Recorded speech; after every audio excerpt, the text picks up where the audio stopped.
Hello students, let's read the question. So the question is, match the element given in column 1 with their respective mobility in column 2 and select the correct option. column 1 में different elements है, column 2 में दिया है कि readily mobilized है, immobilized. Match करके बताने की कौन सा ऑप्शन में करेक्ट मैच है.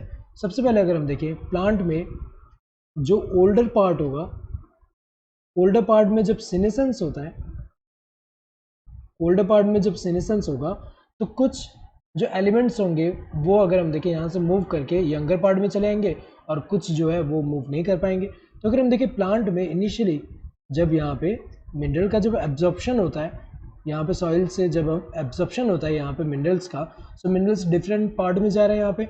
नाउ जब यहाँ ओल्डर पार्ट में सीनेसेंस हो रहा है तो कुछ एलिमेंट रीमोबिलाइज कर पा रहे हैं.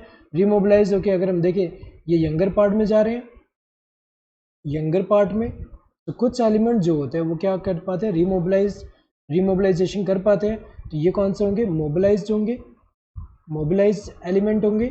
और मोबिलाइज्ड में कौन से आते हैं, जैसे कि नाइट्रोजन हुआ, फॉस्फोरस हुआ, सल्फर हुआ.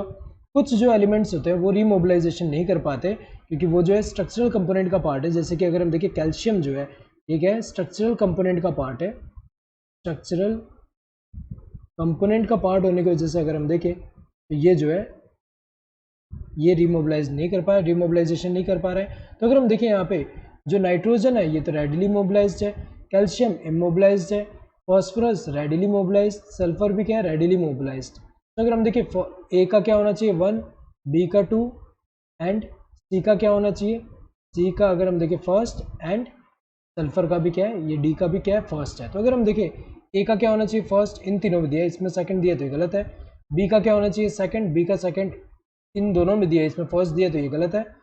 सी का फर्स्ट होना चाहिए, सी का फर्स्ट यहाँ दिया है, यहाँ सेकंड दिया तो ये वाला गलत है, ये वाला सही होगा, डी का फर्स्ट यहाँ. So correct answer would be this third one. Hope you understood the question. Thank you and all the best.